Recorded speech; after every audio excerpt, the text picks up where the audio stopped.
예, 귀한 간증과 특송 하나님께서 당신만이 영광 받으신 줄 믿습니다.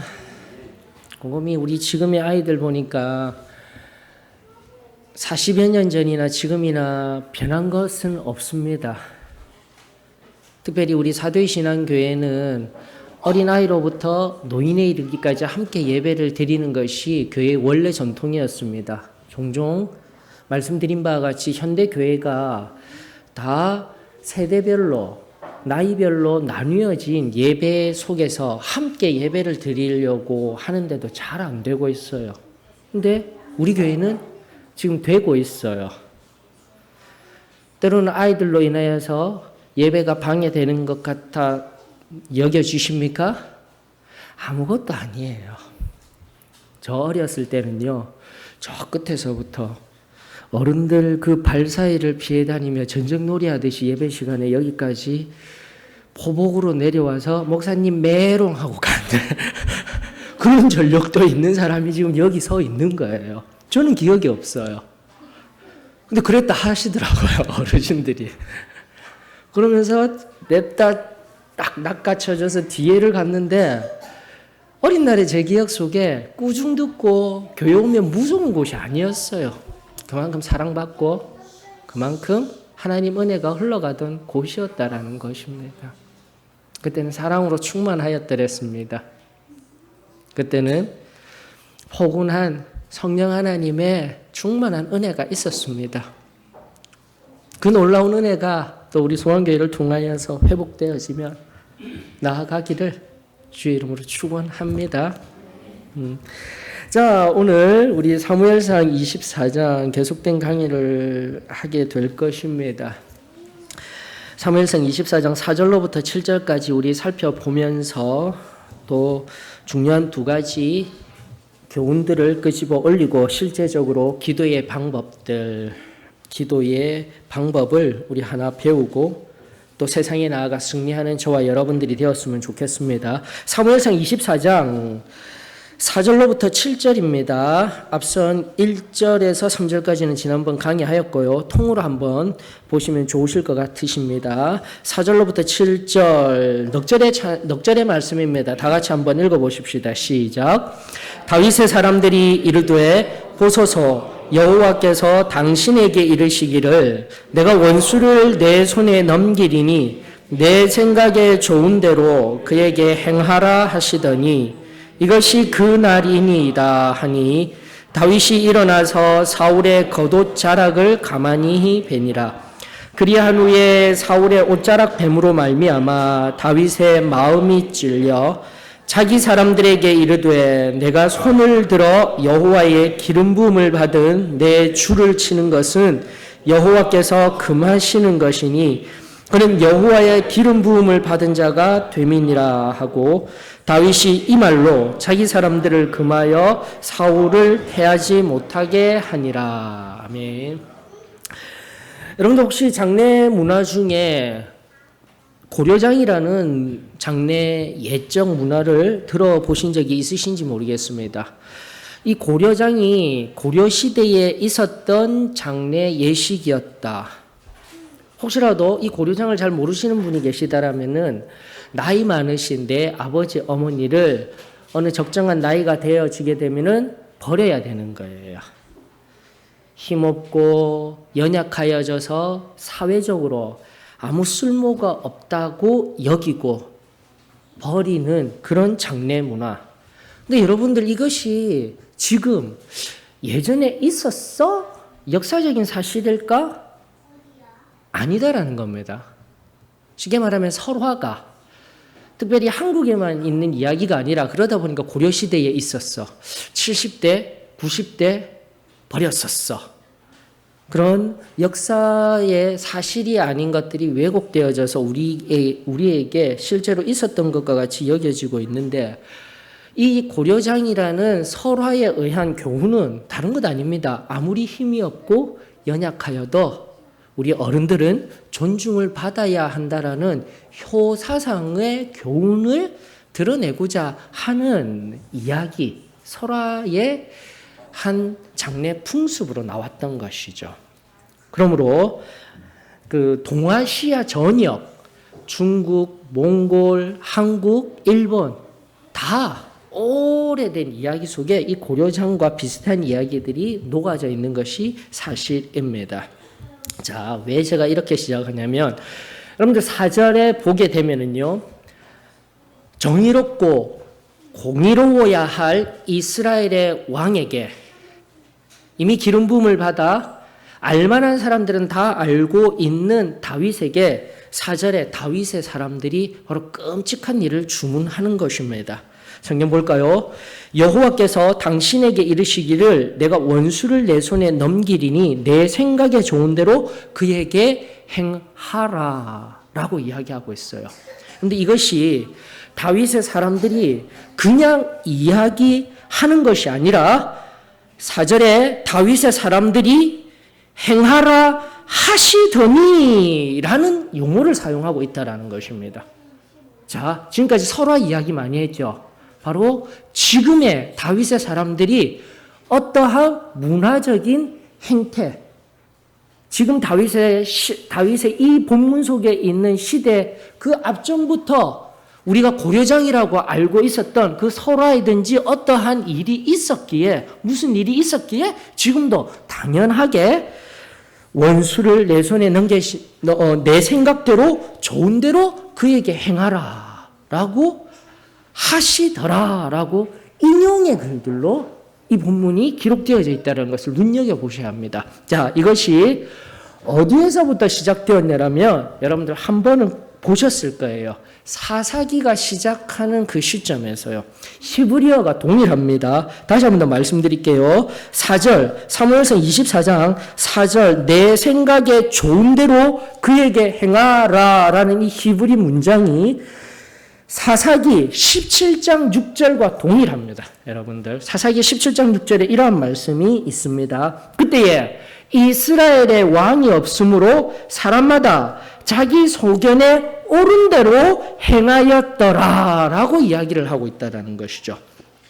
그러면서 21장 25절 사사기가 끝나는 가장 마지막 문장도 동일해요. 여러분들, 즉 사사기 때 왜곡되어지고 잘못된 사실과도 같은 역사가 지금 한참을 지나서 사사기 시대를 지나서 다윗의 시대에 이르기까지 정의와 공의를 행하여야 할 시대의 왕으로 세워지는 이 훌륭한 사람 옆에 있는 사람들의 입에서도 아주 당연하게 왜곡되어져서 문화적으로 왜곡되어진 진리와 같이 지금 그들의 입술에도 이 동일한 문장이 그대로 흘러나오고 있더라는 것입니다.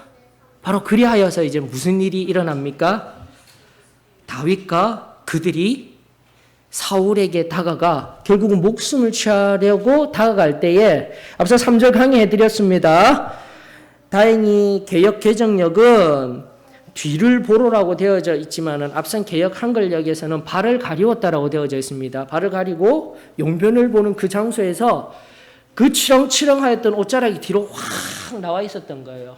목숨을 취하러 상황을 보셔요. 이 얘기를 듣고 당연하게 옳은 대로 당연하게 이것은 하나님이 주신 일이야 해서 목숨을 취하러 가다가 그 옷의 끝자락이 보이며 다윗이 그 옷의 끝자락을 칼이 잘 들은지 어찌하였는지 모릅니다. 하지만 어떠한 연유라고 하여도 옷자락을 베어서 여러 가지 연유가 있지만 베었을 때 성경은 말합니다. 5절에 그리한 후에라고 하는데 그 즉시예요. 여러분들, 히브리어 뉘앙스는.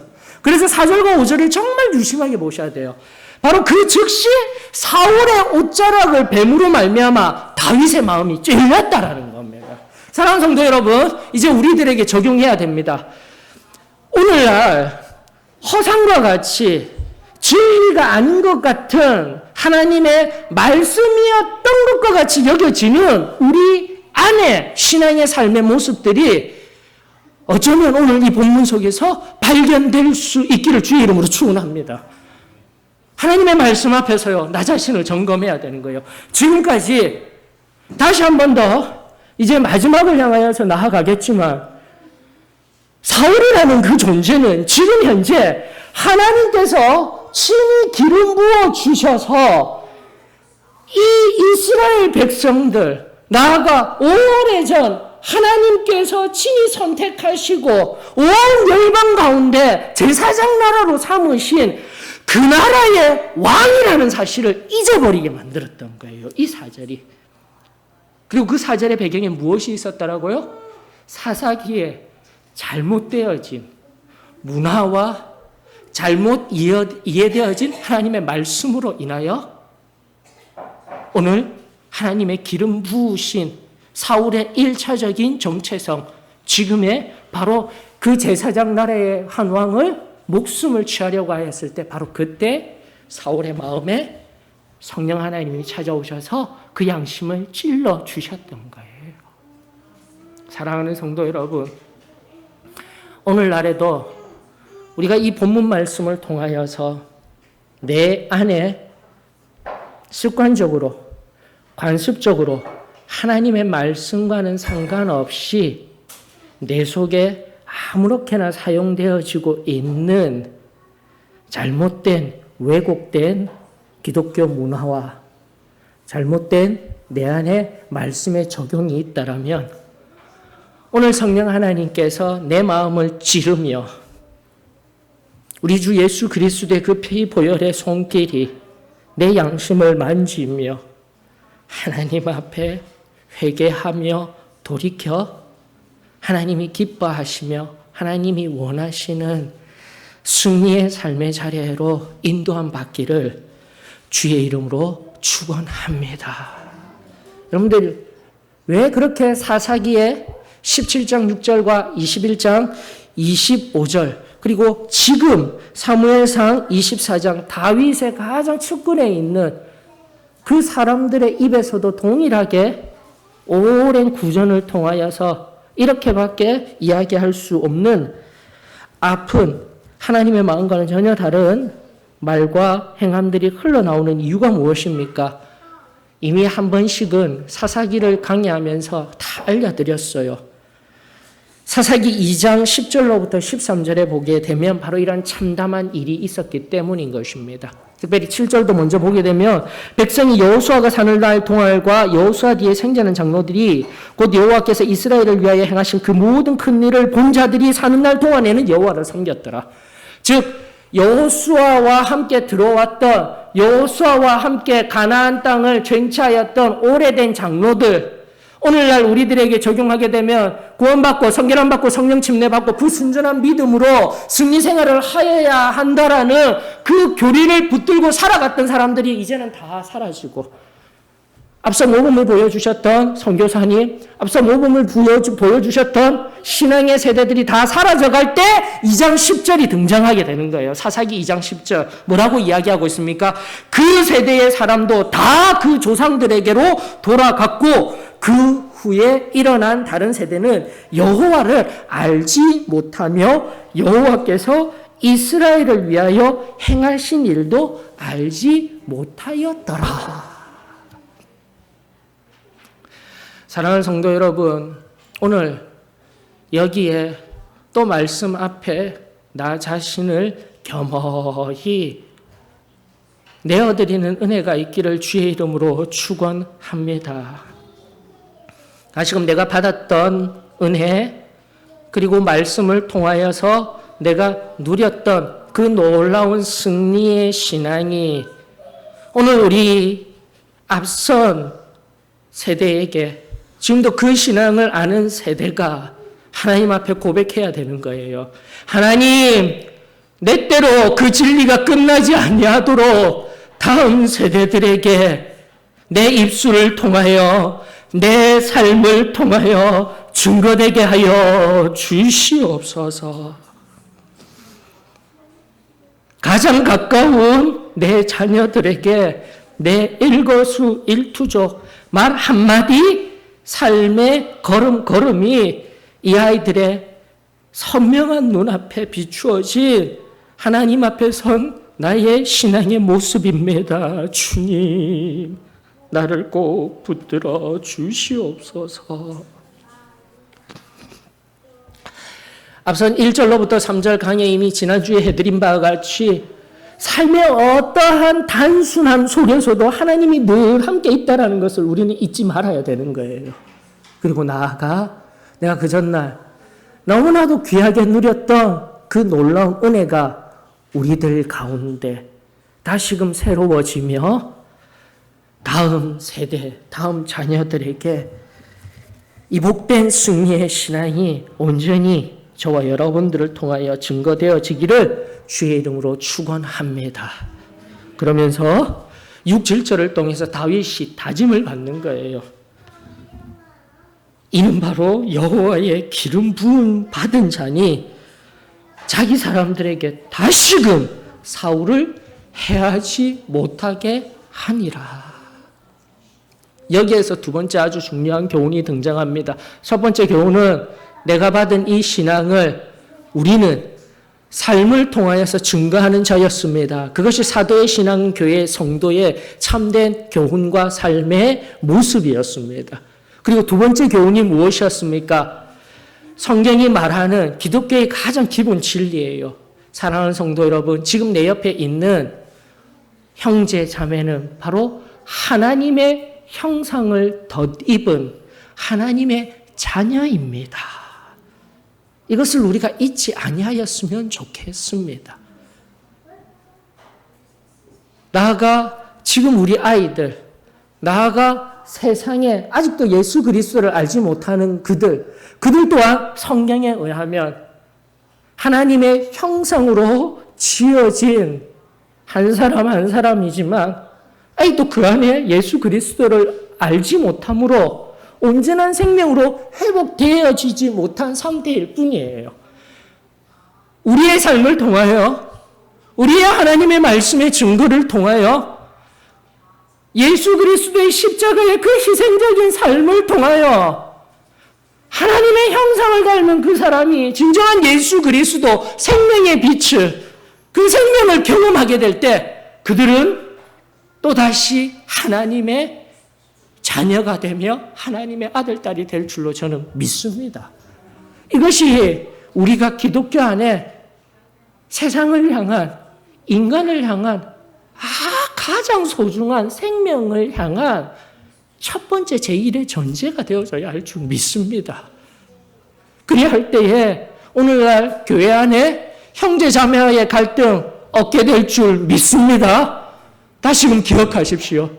내 사랑하는 형제 자매는 지금 우리 아이들과 같이 떠들고 때로는 내 옆에 있는 어떤 형제 자매들 같이 내 마음을 아프게 하고 말로 힘들게 하고 행동으로 내 자존심을 무너뜨리고 아파하며 나를 비난하며 공격할 때에 여러분들 기억하십시오. 그는 바로 나의 사랑하는 형제 자매입니다. 그것이 우리들에게 회복되어져야 돼요. 요한일서가 이야기하고 있는, 특별히 요한일서 4장이 이야기하고 있는 하나님의 사랑을 경험한 자는 형제를 사랑합니다. 삶의 모습으로 반드시 맺어지는 열매입니다. 그리고 그러한 두려움 없는 사랑, 내가 미워할 수밖에 없는 내 형제 자매, 내가 시기할 수밖에 없는 내 형제 자매를 사랑할 수밖에 없는 하나님의 그 온전한 사랑, 그것이 바로 저와 여러분들이 우리 주 예수 그리스도로 말미암아 받아 누린 사랑입니다. 지금 성경에 근거한 이 놀라운 사랑, 그리고 나아가 오늘 말씀을 통하여서 다윗과 사울의 관계는 결국 적대적인 관계가 아니었어요.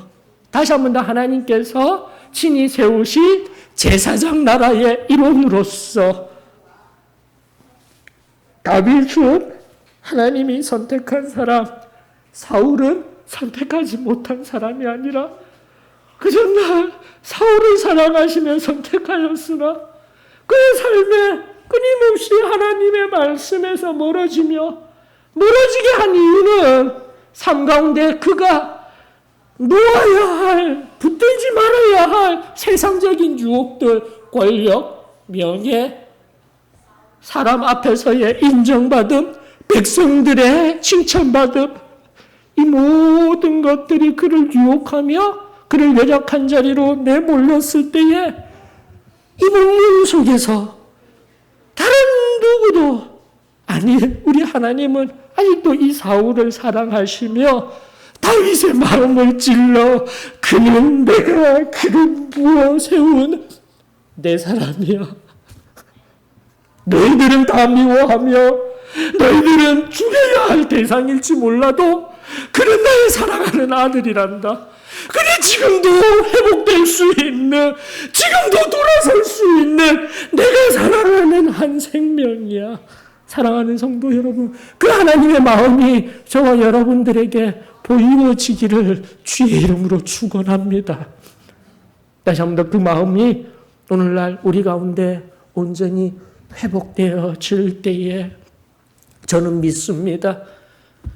지난 과거 서로가 서로를 아프게 하였던 우리 쓰디쓴 입의 말들, 그리고 우리의 무례한 행동들, 이제는 우리 형제자매를 향하여서 결코 날성검들이 되지 아니할 줄로 믿습니다. 그 날성검 들고 세상을 향해 나아가 죄와 싸우며 승리하는 저와 여러분들이 되었으면 참으로 좋겠습니다. 마지막을 향해 나아가십시다. 여러분들, 저도요, 순간순간 하나님의 종으로 또 하나님의 뜻을 따라 나아갈 때마다 너무 힘들어요. 바로 이와 같이 사람과의 관계, 상황과의 관계성 속에서 다윗의 사람들과 같은 소리들이 막 들립니다. 그러나 결코 놓치지 말아야 하는 것은 하나님이 나에게 맡겨주신 소망교회, 한국사도신앙교회는 제 양입니다. 하나님이 저에게 부탁하신, 제가 섬기며 사랑하여야 할 하나님의 형상으로 빚어진 귀하고 복된 한 사람 한 사람입니다. 그것을 잊지 않도록 제 마음을 꼭 부여잡습니다. 그럴 때 어떻게 합니까? 기도합니다. 다른 것 없습니다. 여러분들, 기도해야 합니다. 하나님 앞에 엎드려야 합니다. 순간순간 사단이 미워하게 하며 분내게 하며 시기하게 할 때 우리는 엎드려야 합니다. 그 엎드릴 때 특별히 제가 여러분들에게 이제 적용의 말씀을 드릴 텐데요. 어떠한 적용이냐면 우리가 잘 아는 말씀입니다. 특별히 성결을 강구하는 성구로서 우리가 잘 사용했고 예전에도 잘 알았어요. 시편 51편 아시죠? 시편 51편의 말씀, 우리의 심령의 신비에 꼭 새기워졌으면 좋겠습니다. 이 말씀을 꼭 붙들며 반드시 엎드려야 돼요. 상황을 바라보며 기도하게 되면 또다시 그 상황 속에 사단의 유혹, 사단의 미움의 목소리들이 들립니다. 그러지 말며 나로 다시 한 번 더 하나님의 십자가 앞에, 그리고 정결함의 깊은 자리로 인도하는 그 시편의 성구를 꼭 붙들며 기도하는 자리에 나아갔으면 좋겠습니다. 51편 7절입니다. 그리고 10절로부터 12절 이 말씀을 꼭 붙들며 기도해 보셔요. 형제자매가 미워집니다. 상황이 어려워서 화가 나려 합니다. 그때마다 이 말씀을 붙들고 기도해 보셔요. 시편 51편 7절입니다. 웃을초로 나를 정결케 하소서, 내가 정하리이다. 나의 죄를 씻어주소서, 내가 눈보다도 더 희리이다. 10절입니다. 하나님이여 내 속에 정한 마음을 창조하시고 내 안에 정직한 영을 새롭게 하소서. 나를 주님 앞에서 쫓아내지 마시며 주의 성령을 내게서 거두지 마시옵소서. 주의 구원의 즐거움을 내게 회복시켜 주시고 자원하는 심령을 주사 나를 붙들어 주시옵소서. 여러분들 꼭 적용해 보셔요. 이 말씀을 붙들고 하나님 앞에 엎드리게 되면 하나님이 지금 나를 사용하고 계시는 순전한 목적, 그리고 하나님만이 보여요. 상황이 보이지 않습니다. 사람이 보이지 않습니다. 내 안에, 내 생각 속에, 나로, 내 입술에, 내 걸음에 또다시 분노하게 하고 시기하게 하고 질투하게 하고자 하였던 사단의 유혹들이 맑게 사라지는 것을 경험할 수가 있었더랬습니다. 사랑하는 성도 여러분, 다시금 하나님 앞에 겸손히 엎드리며 나아갈 때에